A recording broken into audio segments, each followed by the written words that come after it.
ان الحمد للہ نحمده ونصلی علی رسولہ الکریم اما بعد فاعوذ باللہ من الشیطان الرجیم بسم اللہ الرحمن الرحیم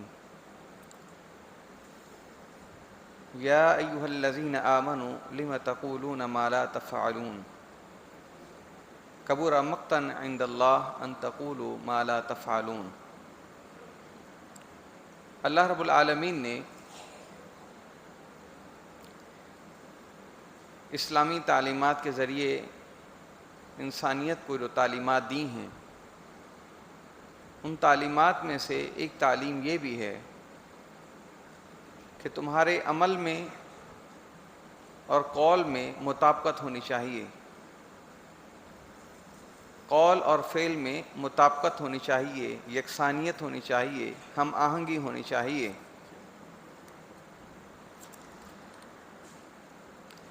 اس میں تضاد نہیں ہونا چاہیے۔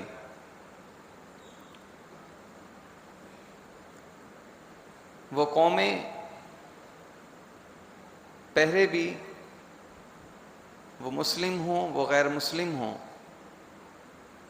وہ قومیں اقوام ترقی پاتی ہیں جن کے قول اور فعل میں مطابقت ہو۔ جن کے قول اور فعل میں مطابقت نہ ہو وہ قومیں برباد ہو جایا کرتی ہیں۔ زبانی جمع خرچ کرنے کے بجائے ہمیں عمل پر توجہ دینے کی ضرورت ہے۔ یوں تو ہم بہت بڑے مسلمان ہیں، دعوے کے اعتبار سے ہم بہت بڑے مومن ہیں، یوں تو بہت بڑے عشق مصطفیٰ کے دعوے دار ہیں، یوں تو بڑے بڑے دعوے ہیں، اتنے بڑے بڑے دعوے ہیں کہ زمین سے لے کر آسمان تک وہ دعوے پہنچنے والے ہیں۔ لیکن اگر ان دعووں کو دیکھ لیا جائے، پرکھ لیا جائے تو وہ دعوے ریت کی مانند ہیں۔ عزیزان اسلام، کوئی بھی شعبہ ہو، دین یا دنیا کا معاملہ ہو، ہمیں اپنے قول اور فعل میں مطابقت رکھنے کی نہایت اشد ضرورت ہے۔ رب العالمین قرآن مجید میں فرماتے ہیں منافق لوگوں کے ایک عمل کو، وَإِذَا لَقُوا الَّذِينَ آمَنُوا قَالُوا آمَنَّا وَإِذَا خَلَوْا إِلَىٰ شَيَاطِينِهِمْ قَالُوا إِنَّا مَعَكُمْ إِنَّمَا نَحْنُ مُسْتَهْزِئُونَ۔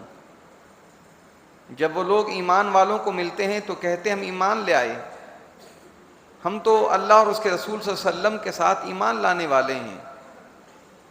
جب تنہائیوں میں اپنے ہم جولیوں کے پاس جاتے ہیں، ہم نشینوں کے پاس، ہم عقیدوں کے پاس جاتے ہیں تو کہتے ہیں انا معکم، ہم تمہارے ساتھی ہیں۔ ہم تو مسلمانوں کے ساتھ مذاق کر رہے تھے، کھلواڑ کر رہے تھے، ہیں ہم تمہارے؟ ہم تو ان کو بیوقوف بنانے کے لیے یہ باتیں کہتے ہیں انا معکم۔ منافق، نفاق، منافقت، ان تمام الفاظ کا جو مصدر ہے وہ نفق ہے، نون فا قاف نفق۔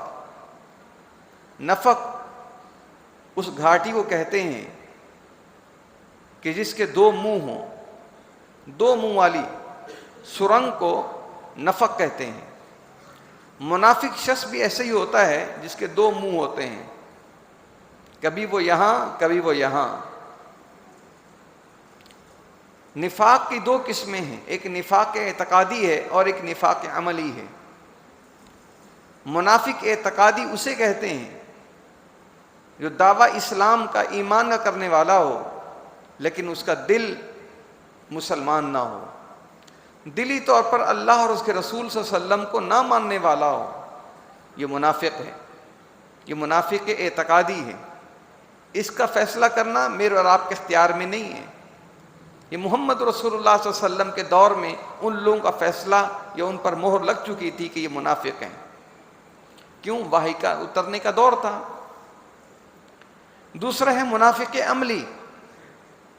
رسول اللہ صلی اللہ علیہ وسلم کی حدیث ہے، صحیح حدیث ہے، کہ منافق کی نشانیاں ہیں۔ ایک نشانی یہ ہے اذا حدث کذب، بات کرتا ہے تو وہ جھوٹ بولتا ہے، وَإِذَا وَعَدَ أَخْلَفَ، وہ کسی سے وعدہ کرتا ہے تو وعدے کی خلاف ورزی کرتا ہے، وَإِذَا عَاهَدَ غَدَرَ، جب کسی سے معاہدہ کرتا ہے تو معاہدے کو پورا نہیں کرتا، وفا نہیں کرتا، اس کو توڑتا ہے، دھوکہ کرتا ہے، وَإِذَا اؤْتُمِنَ خَانَ، جب اس کے پاس امانت رکھی جائے تو اس امانت میں خیانت کرتا ہے۔ یہ منافق کی نشانیاں ہیں، یہ منافق عملی ہے۔ اگر آپ غور کریں ان چاروں نشانیوں پر، بات کرتا ہے تو جھوٹ بولتا ہے، امانت رکھی جائے تو خیانت کرتا ہے، معاہدہ کیا جائے تو دھوکہ دیتا ہے، ان تمام جرائم کے اندر جو مرکزی نقطہ ہے، مشترک نقطہ ہے، وہ کیا ہے؟ قول اور فعل میں تضاد ہے، قول اور فعل میں تضاد ہے۔ آپ اس شخص کے پاس کیا امانت رکھنے جائیں گے کہ جو کہے کہ پیسے رکھ دو لیکن کوئی ذمہ داری نہیں، میں پیسے ہڑپ بھی کر سکتا ہوں، مجھے ضرورت پڑے گی تو میں استعمال کر لوں گا؟ آپ رکھیں گے امانت؟ آپ امانت اسی کے پاس رکھیں گے جو کہے گا جو کچھ بھی ہو جائے آپ کے پیسوں کو ہاتھ کوئی نہیں لگائے گا، جیسے میں اپنے مال کی حفاظت کروں گا آپ کے مال کی ویسے حفاظت کروں گا۔ معاہدہ کر رہے ہیں، جو کہے کہ میں وعدے کی پاسداری نہیں کروں گا، معاہدے کی پابندی نہیں کروں گا، کیا آپ اس کے ساتھ کریں گے معاہدہ؟ مانا کیا کہ جو ظاہر کچھ اور کرتا ہے باطن کچھ اور ہے، یہ منافق ہے اور یہ بدترین عمل ہے، یہ قوموں کو برباد کر دینے والی وہ سوچ ہے، وہ نقطہ ہے جو اللہ رب العزت سے بھی انسان کو دور کر دیتا ہے، اور یہ اتنا بڑا جرم ہے، اتنا بڑا جرم ہے۔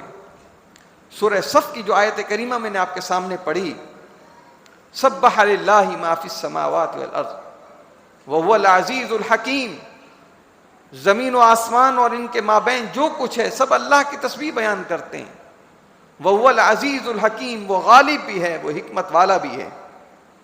آگے اللہ بڑے سرزنش کے انداز میں خاص طور پر ایمان والوں سے مخاطب ہیں، یا ایھا الذین آمنوا لم تقولون ما لا تفعلون، اے ایمان والو تم وہ کچھ کیوں کہتے ہو جو کرتے نہیں، تم وہ باتیں کیوں کرتے ہو، وہ دعوے کیوں کرتے ہو، وہ بڑے بڑے دعوے کیوں کرتے ہو جب تم کرتے کچھ نہیں۔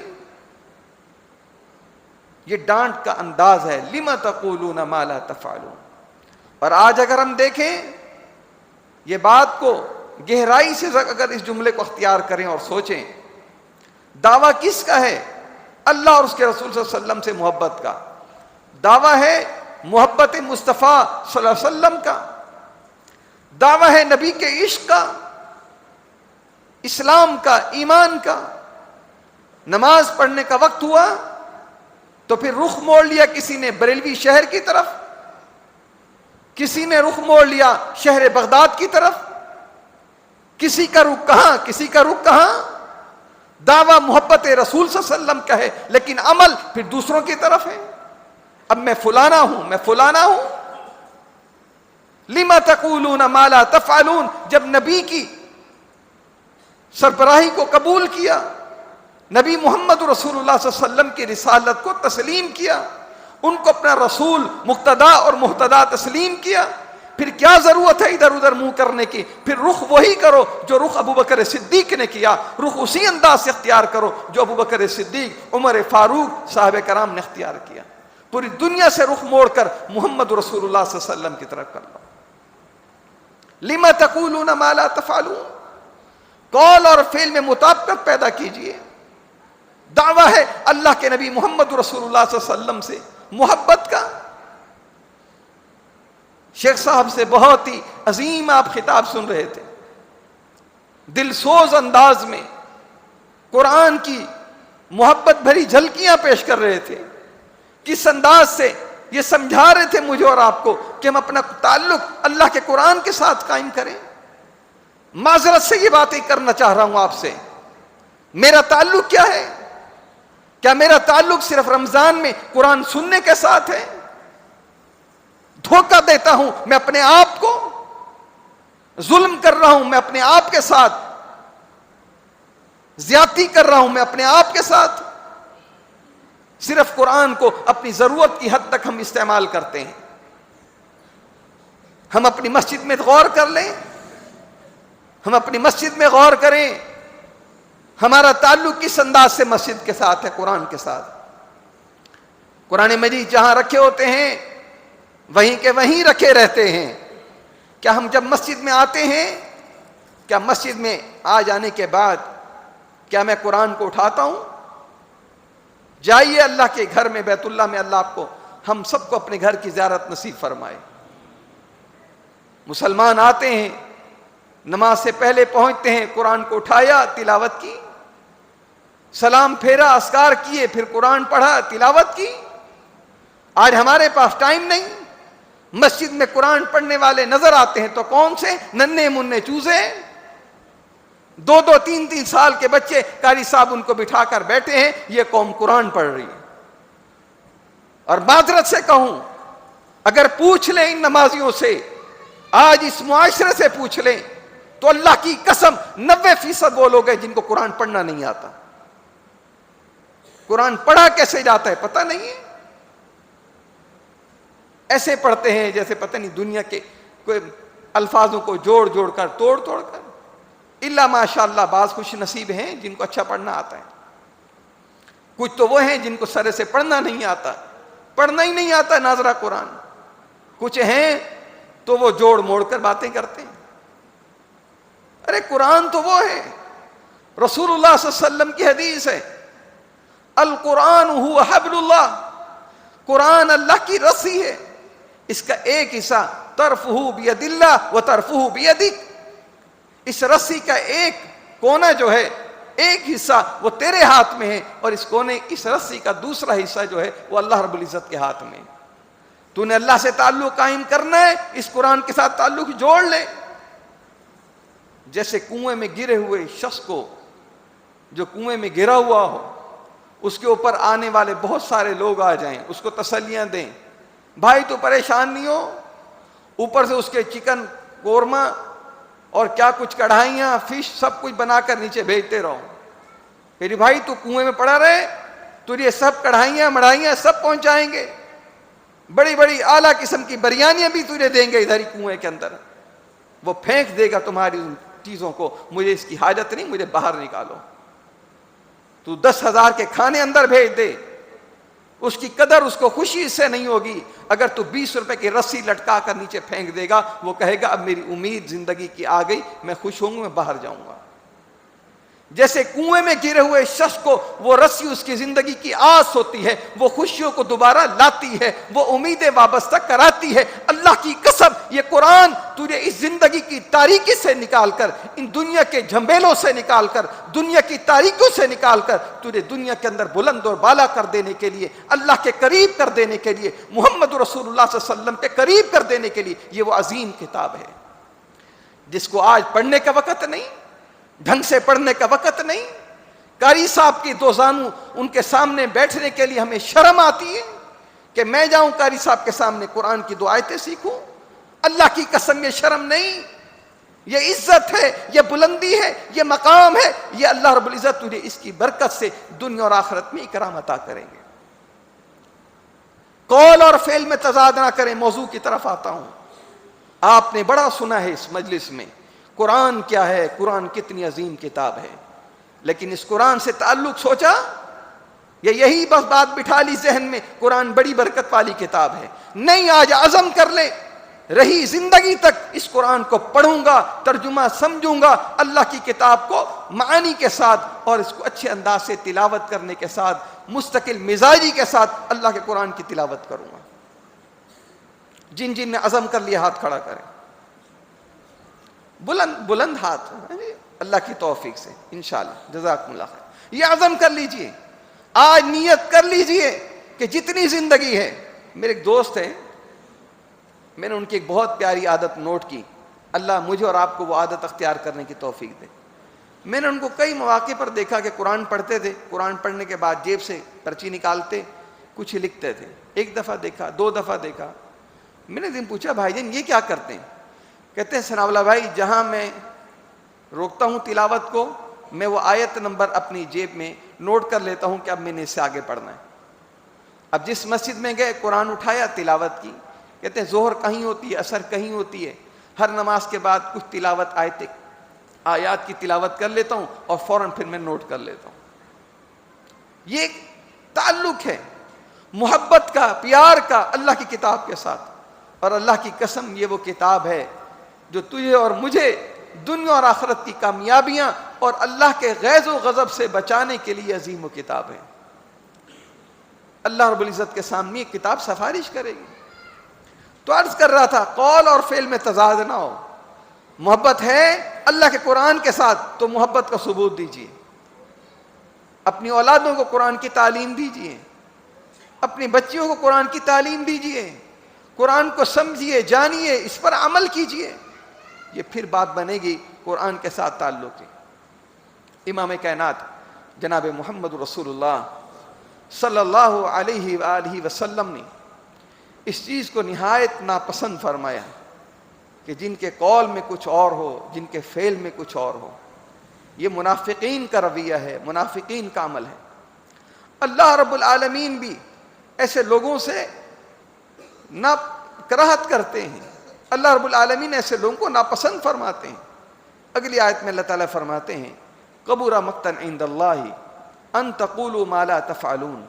یہ بہت بڑی ناراضگی کا معاملہ ہے. لفظ مقت جو ہے یہ ناراضگی کی انتہا کو بیان کرنے والا ہے کہ سب سے بڑی ناراضگی کی بات یہ ہے ان تقولوا ما لا تفعلون, کہ تم وہ کچھ کہو جو تم کرو نہیں. تو لہٰذا آج کے بعد ہم عزم کر لیں, آج کے بعد اس بات کا عزم کر لیں کہ انشاءاللہ العزیز قرآن سے تعلق ہوگا, انشاءاللہ العزیز قرآن والوں سے تعلق ہوگا, اس قرآن کی تعلیم دینے والے قرآن کرام, علماء کرام, ان کے ساتھ بھی بہترین تعلق ہوگا. شیخ صاحب نے جس اپنے ادارے کا ذکر کیا میں نے وہ دیکھا ہے, بالکل پسماندہ گاؤں ہے جہاں جانے کے لیے بھی سواری کے لیے کتنی پاپڑ, کتنی مشکلات اور انتظار کرنا پڑتا ہے کہ اس گاؤں تک بندہ پہنچے ہیں جی. اور پھر اس گاؤں کے اندر ماشاءاللہ جا کر جب میں پہنچا تو میں دیکھ کر, جس کو میں بلا مبالغہ لفظ کہوں, میری آنکھیں پھٹی کی پھٹی رہ گئیں. اتنی تعداد طلبہ, بچیاں, بچے خوبصورت انداز میں, اور مایا ناز جماعت کے پرانے قرآن کرام الحمدللہ وہاں پڑھا رہے ہیں. اللہ تعالیٰ ان کے ادارے کو اور جتنے بھی دینی ادارے ہیں تعلیم قرآن دینے والے, اللہ تعالیٰ سب کو کامیابیاں نصیب کرے, سب کی محنتوں کو قبول کرے.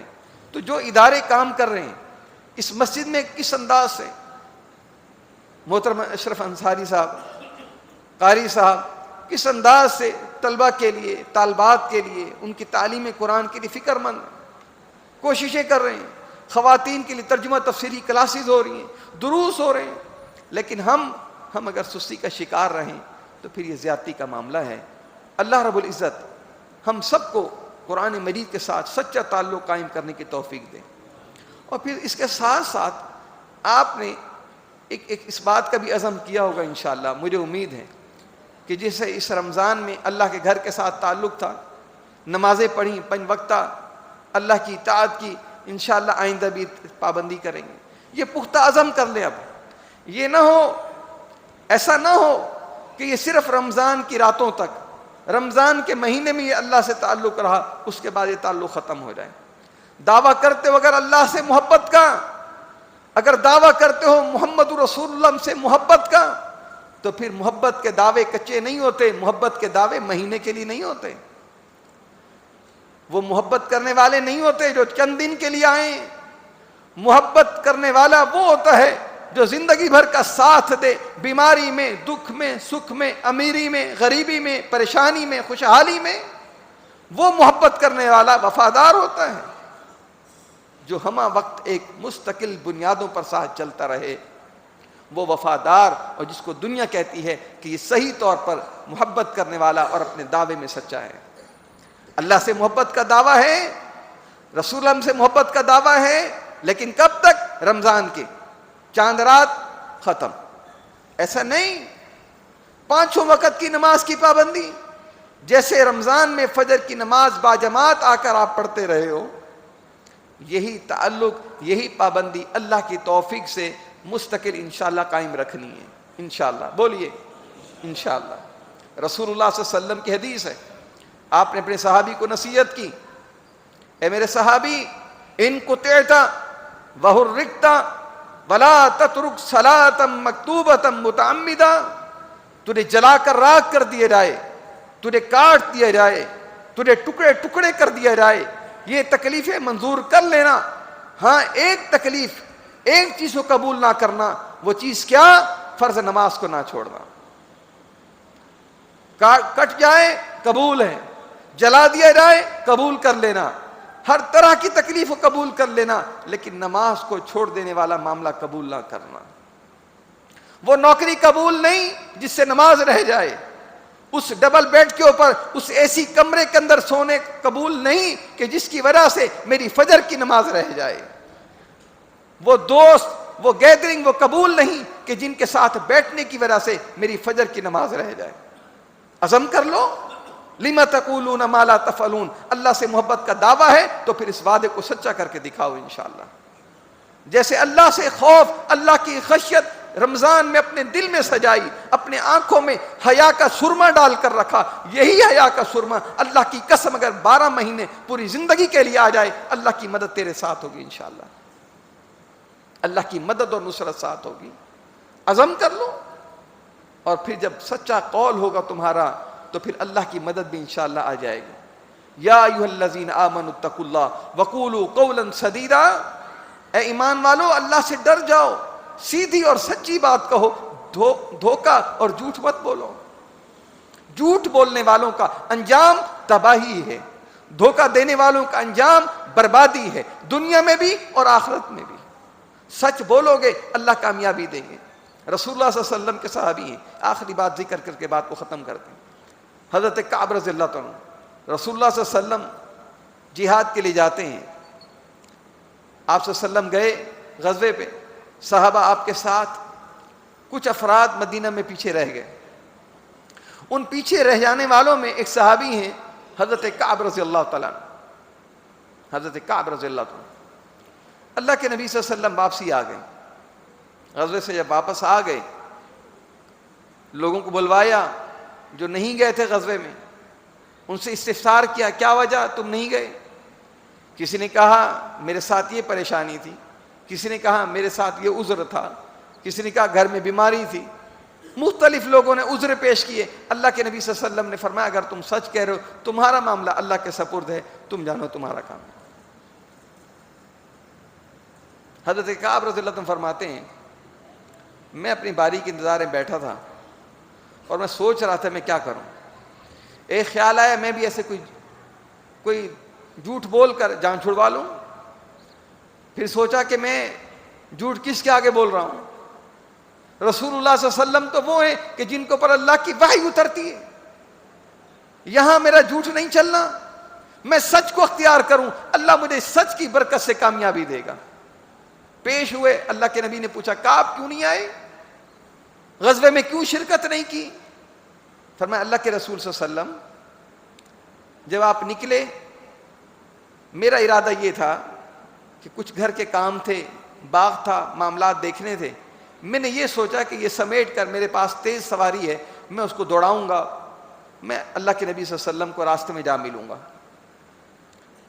پھر رات ہو گئی، پھر اگلے دن پھر کوئی مصروفیت، پھر سستی اور کوتاہی ہو گئی. نتیجتاً میری غلطی، میری غفلت کہ میں حاضر نہ ہو سکا. میں اپنی غلطی کو تسلیم کرتا ہوں، مجھ پر سستی سوار ہو گئی تھی. رسول اللہ صلی اللہ علیہ وسلم نے فرمایا یہ وہ شخص ہے فقط صدق ھذا الرجل، اس شخص نے سچ بولا ہے. فقم حتی یقضی اللہ فیک، کعب کھڑے ہو جاؤ، چلے جاؤ حتیٰ کہ اللہ آپ کا فیصلہ کریں گے. ابھی جائیے، آپ کا فیصلہ اللہ کریں گے. حضرت کعب رضی اللہ عنہ چلے جاتے ہیں. گھر میں گئے، رسول اللہ صلی اللہ علیہ وسلم نے صحابہ کو کہا میرے صحابہ کعب سے سوشل بائیکاٹ، اس سے کوئی بات نہیں کریں. کعب رضی اللہ عنہ آتے ہیں، صحابی کو سلام کرتے ہیں، وہ رخ موڑ لیتے ہیں. دوسرے کو سامنے آتے ہیں وہ رخ موڑ لیتے ہیں، بازار میں جاتے ہیں بازار میں جو بھی ہیں وہ رخ موڑ لیتے ہیں۔ رسول اللہ صلی اللہ علیہ وسلم نے فرمایا ان کی گھر والیاں بھی ان سے علیحدہ ہو جائیں۔ اللہ اکبر اللہ اکبر، گھر والیاں بھی علیحدہ ہو گئیں، وہ بھی جدا ہو گئیں۔ کائنات میں سب سے پیاری ہستی ان کے نزدیک تھی تو کون سی تھی؟ محمد رسول اللہ صلی اللہ علیہ وسلم کی۔ اللہ کے نبی نے بھی رخ موڑ لیا، صحابہ نے، دوستوں نے رخ موڑ لیا، بیوی بچے بھی جدا، سب جدا، اکیلا صحابی کعب اکیلا۔ دو صحابی اور بھی تھے جنہوں نے سچ بولا، ان تینوں کے بارے میں اللہ کے نبی نے یہ فرمایا جائیے آپ کا فیصلہ اللہ کرے گا۔ باقی منافقین کا ٹولہ تھا جنہوں نے جھوٹ بولا اور جان چھڑائی۔ انہوں نے سچ بولا، جو حقیقت تھی وہ بیان کی، غلط بیانی نہیں کی، قول و فعل میں تضاد نہیں تھا، جو بات تھی سچائی کے طور پر بیان کر دی۔ پھر اس کی تکلیف کیا پہنچی، کتنی لمبی تکلیف پہنچی، کئی ایام تک تنہائی کے عالم میں زندگی بسر کی، تقریباً 40 ایام تک ہیں شیخ صاحب، 40 ایام تک تنہائی میں دن بسر کیے۔ ایک دن اپنی چھت پر بیٹھے ہیں، دور سے شخص کو دیکھتے ہیں جو اپنے گھوڑے کو دوڑائے ہوئے آ رہا ہے، اس کے گھوڑے کی ٹاپ سے مٹی اور دھول اڑ رہی تھی، اور وہ بآواز بلند یہ اعلان کرتا ہوا آ رہا تھا، ابشر یا کعب ابشر یا کعب، اے کعب تجھے بشارت ہو، اللہ رب العالمین نے تیرے لیے جنت کا سرٹیفکیٹ کا اعلان کر دیا ہے، اللہ تجھ سے راضی ہو گیا ہے۔ رسول اللہ صلی اللہ علیہ وسلم نے مجھے بھیجا کہ جاؤ کعب کو یہ بشارت دے دو، کعب پہ اللہ راضی ہو گیا ہے۔ اب غور کریں، سچ بولا، قول و فعل میں مطابقت تھی، تضاد نہیں تھا، تکلیف آئی، مشکل آئی، پریشانی آئی، نتیجہ کیا نکلا؟ اللہ کی رضا، اللہ کی جنت مل گئی۔ اور جن لوگوں نے جھوٹ بولا، رب قرآن نے ان کے حوالے سے کیا کہا؟ انہم رجس ومأواہم جہنم جزاء بما کانوا یکسبون، یہ سارے کے سارے پلید ہیں، یہ گندے پلید ہیں جنہوں نے جھوٹ بولا رسول اللہ صلی اللہ علیہ وسلم کے آگے، اللہ نے ان کو رجس قرار دیا۔ جنہوں نے سچ بولا، سچ بولنے والوں کو اللہ کی جنت ملی۔ اللہ سے دعا ہے اللہ مجھے اور آپ کو سچا مسلمان بنا دے، دعوے کا مسلمان نہیں، دعوے والا مسلمان نہیں، لوگوں پر فتوے لگانے والا مسلمان نہیں۔ فتوے کی مشین لگائی ہوئی ہے، فیس بک کھلا ہوا ہے، سیاسی طور پر مخالفت ہو، مذہبی جماعتوں پر ایک دوسرے پر الزام تراشیاں، بری باتیں، غلط جملے، جھوٹ، ان تمام باتوں سے کنارہ کیجئے، سچائی پر قائم ہو جائیے۔ وہ جملے، وہ باتیں مت کیجئے کہ جن سے اللہ ناراض ہو۔ سچائی کو اختیار کر کے اللہ سے دعا کریں، جب دل میں سچائی ہوگی، سچے دل سے اللہ سے توبہ مانگیں گے، اللہ بھی معاف فرما دیں گے۔ توبہ میں سچائی ہو، ایک توبہ یہ ہے اللہ معاف کر دے، اللہ معاف کر دے، تو غفور الرحیم ہے، تو معاف کر دے۔ ایک توبہ یہ ہے، ایک معافی مانگنا یہ ہے، ایک معافی مانگنا وہ ہے۔ قبیلہ جوہینہ کی عورت آئی رسول اللہ صلی اللہ علیہ وسلم کے پاس، اپنی گناہ کا آ کر اقرار کرتی ہے، اللہ کے نبی کہتے ہیں جاؤ، وہ پھر چلی جاتی ہے، پھر آتی ہے۔ تفصیلی واقعہ علماء سے سنا ہوگا، اپنے گناہ، اپنی غلطی میں، استغفار میں، توبہ میں، وہ ندامت، وہ پریشانی، وہ پہاڑ اپنے سر پر مسلط کیجئے، ایک ایک غلطی کو یاد کر کے اللہ سے صدق کے دل سے معافی مانگیے، ندامت کے پہاڑ کے نیچے دب کر اللہ سے معافی مانگی، اللہ غفور الرحیم ہے، وہ معاف فرمائے گا۔ سچے دل سے مانگی تو صحیح، وہ اپنے بندوں کو معاف کرنے پر خوش ہوتا ہے۔ وہ کہتا ہے انا للہ، اس کا فیصلہ ہے انا للہ اتقاء فی کل یوم ولیلۃ، بہت سے خوش نصیبوں کو میں جہنم سے آزادی اور جنت کا پروانہ ان کو اس رمضان میں عطا کرتا ہوں۔ کب دیتا ہوں؟ دن میں بھی دیتا ہوں، رات میں بھی دیتا ہوں۔ جو مجھ سے معافی مانگتا ہے میں اس کو دیتا ہوں۔ اللہ گلہ نہیں کرتا، اللہ تانا نہیں دیتا، اللہ آر نہیں دلاتا کہ تو آگے 60 سال کے بعد، 50 سال کے بعد تو مجھ سے معافی مانگنے کے لیے آگے، اب تک تجھے ہوش نہیں تھا۔ آج باپ کہتا ہے کہ جب تیرے پاس پیسہ تھا تجھے باپ بھول چکا تھا۔ ماں کہتی ہے جب تو صحت مند تھا تجھے ماں کا پتہ نہیں تھا، اب تو بیمار ہوا، بیوی تجھے چھوڑ گئی، دوست احباب چھوڑ گئے، کاروبار ختم ہوا، اب امی ابو یاد آ گئے۔ دوست بھائی تانا دیتے ہیں، رب العالمین تانا نہیں دیتا۔ تو صحیح تو اپنے رب کے سامنے جس انداز سے زندگی بسر کر کے آیا ہے، معافی مانگ تو صحیح، وہ غفور الرحیم ہے۔ لیکن سچے دل سے مانگو اور پھر ڈٹ جاؤ، بنیاد پر کھڑے ہو جاؤ، اللہ اب میں تجھ سے دور نہیں جاؤں گا، اللہ دور نہیں جاؤں گا تجھ سے، تیری مسجد سے، تیرے قرآن سے، تیرے محمد رسول اللہ صلی اللہ علیہ وسلم رسول ذی شان سے مضبوط تعلق قائم کروں گا۔ یہ گردن تو کٹ سکتی ہے، بھوک کے اندر مر سکتا ہوں، لیکن اللہ تیرے دین سے غداری نہیں کروں گا انشاءاللہ۔ اللہ رب العزت سے دعا ہے جو کچھ سنایا، جن محترم حفاظ کرام نے عمران صاحب کے صاحبزادوں نے، حافظ محمد طلحہ اور دوسرے حافظ صاحب کا کیا نام ہے جی، حافظ حمزہ، اللہ تعالیٰ ان حفاظ کرام کا پڑھنا قبول و مقبول فرمائیں، ان کے والد گرامی، ان کی والدہ کے حق میں، ان کے اساتذہ کے حق میں اور ان بچوں کے حق میں بھی اللہ رب العزت اپنی رحمت سے بشریت تقاضے ان سے کوئی کمی کوتاہی ہو تو اپنی رحمت سے معاف کر دے۔ جتنے بھی ہم اور جتنے بھی سامعین نے، بزرگوں نے، بھائیوں نے، نوجوانوں نے، ماؤں بہنوں نے قرآن سنا دل جمی کے ساتھ، اللہ سب کا پڑھنا سننا اپنی بارگاہ میں قبول و مقبول فرمائیں۔ دعا کی درخواست کی گئی ہے کہ آپ دعا کروا لیجئے سب ساتھی مل کر۔ کوشش تو یہ ہونی چاہیے، لذت اس میں ہے کہ تنہائیوں میں اللہ سے دعائیں ہوں، اور اس میں لذت کچھ اور ہوتی ہے اور مانگنے کا کچھ اور ہی انداز ہوتا ہے۔ تو تنہائی کی دعا کو خصوصی طور پر ترجیح دیا کریں، اور اللہ سے جتنا مانگے کم ہے، جب بھی مانگے کم ہے۔ بہرحال جب بھی دعا کی درخواست کی جائے، اللہ کے رسول اللہ صلی اللہ علیہ وسلم نے دعا کی درخواست کو قبول کیا، اس حکم کے پیش نظر، ساتھیوں کی درخواست کے پیش نظر میں انشاءاللہ دعا کرواؤں گا۔ سب ساتھی اخلاص دل کے ساتھ دعا کریں، اللہ ہم سب سے راضی ہو جائے۔